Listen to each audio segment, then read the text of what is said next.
Hello fellow musicians, this is VXT and welcome back to another video. Hope you're having an amazing day making some fire beats.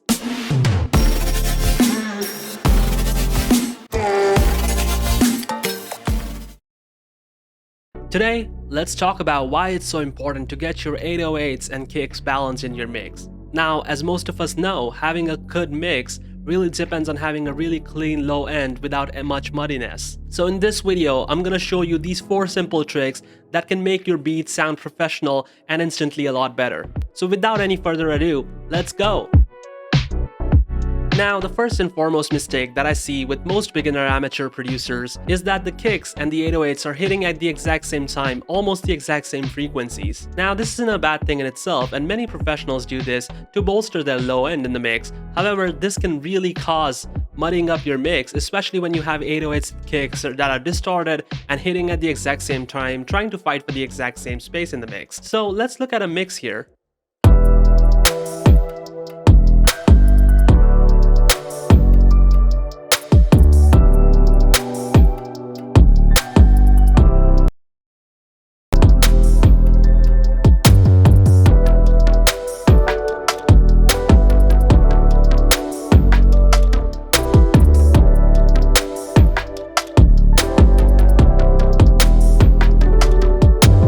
Now, as you can see in this mix, I have my 808s and kicks hitting at the exact same time.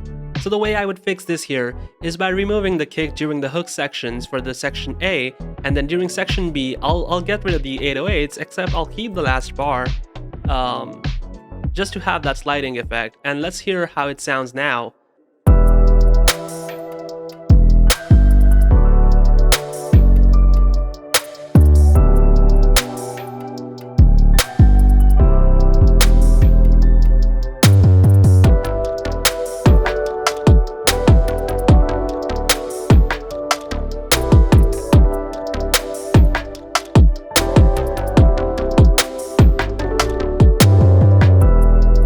However, this might not be possible for every single song, so here's a couple other ways that you can fix this.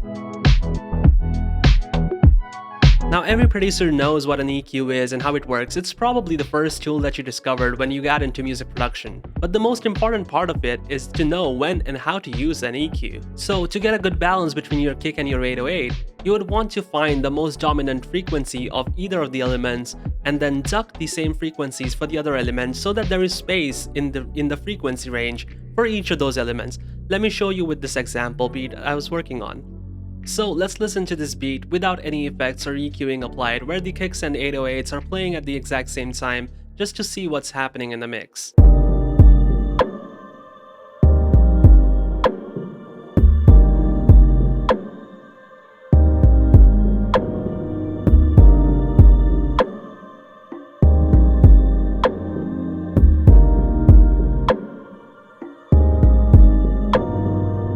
So the first thing I would do to start EQing is to understand which element is dominant in the mix. For this particular example, I want the kick to be the more dominant element. So I'll just play through the kick and I'll try to accentuate the frequency where the kick wants to dominate.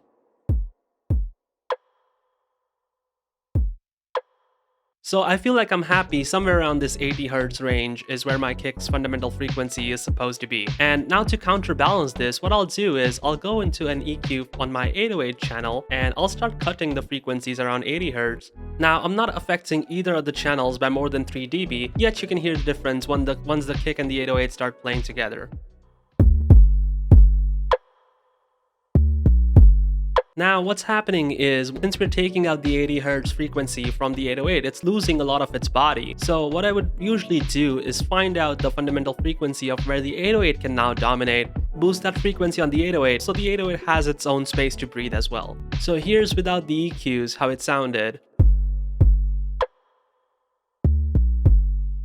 And now here's with the EQs.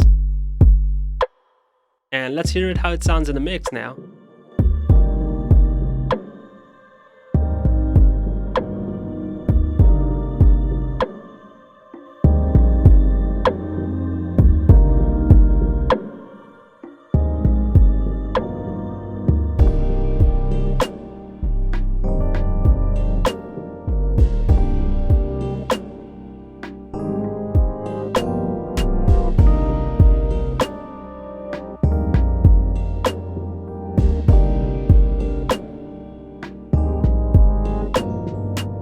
However, there still might be scenarios where you have the kick and the 808 playing at the exact same time, also having the exact same fundamental frequencies, but you don't want to cut out any of the frequencies from either of them. In that case, you could use simple sidechain compression.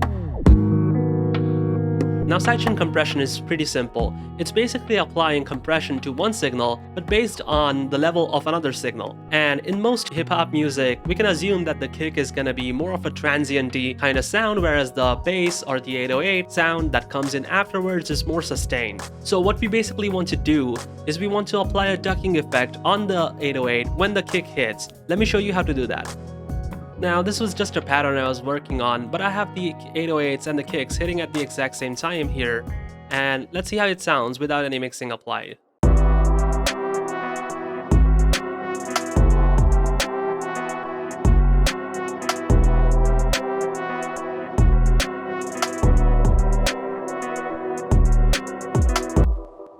So as you can hear, it already sounds like a clean mix, but the 808s and the kicks are fighting for the exact same frequency range here. So what I'm gonna do is I'm gonna sidechain the kick to the 808. So we're basically sending the kick channel signal to the 808 channel, but with zero gain.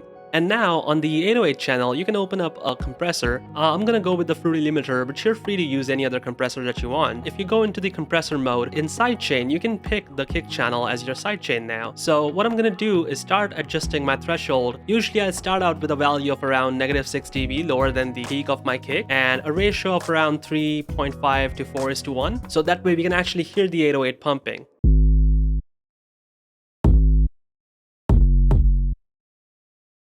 And now, as you can see in your compressor, the white curve that you see here is basically the gain reduction that we're applying to the 808.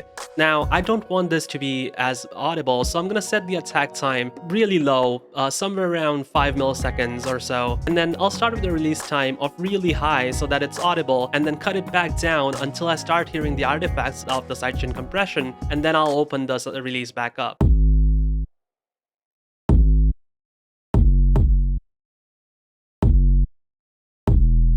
But here's what it sounds like now once I apply the sidechain compression.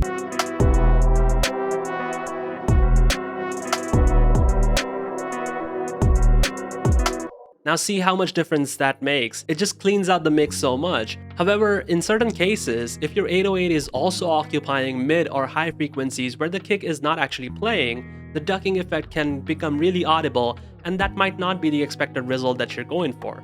So in that case, what we can do is use a dynamic EQ or a multiband compressor to only apply the sidechain compression to the given frequency range that we care about.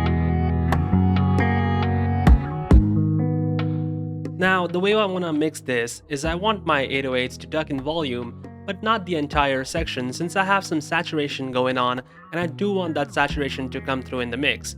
So what I can do is just start by placing a simple parametric EQ on my 808 channel, a peak controller on my kick channel. Now, once I have this set up, what I'm gonna do is I'm gonna adjust my peak controller so that the bass is at exactly around 50%, and I'm gonna change the volume to duck down around 100% or so. And the way I'm gonna link this is on my 808 channel on the EQ, I want this to duck in volume around 100 Hz range.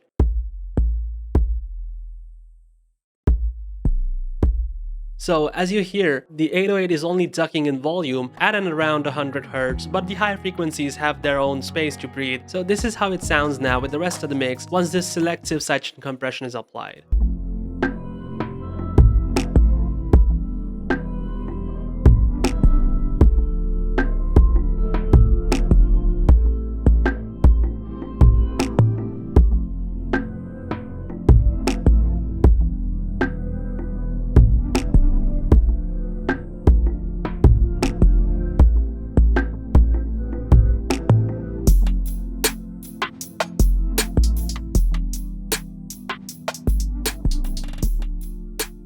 Now let me know if you guys thought any of this was helpful. Your feedback is definitely appreciated. I hope you liked this video, learned something from it, and if you're interested in getting the patcher preset for the multiband compressor, let me know. I can share it in my Discord. Hope you have an amazing day. See ya.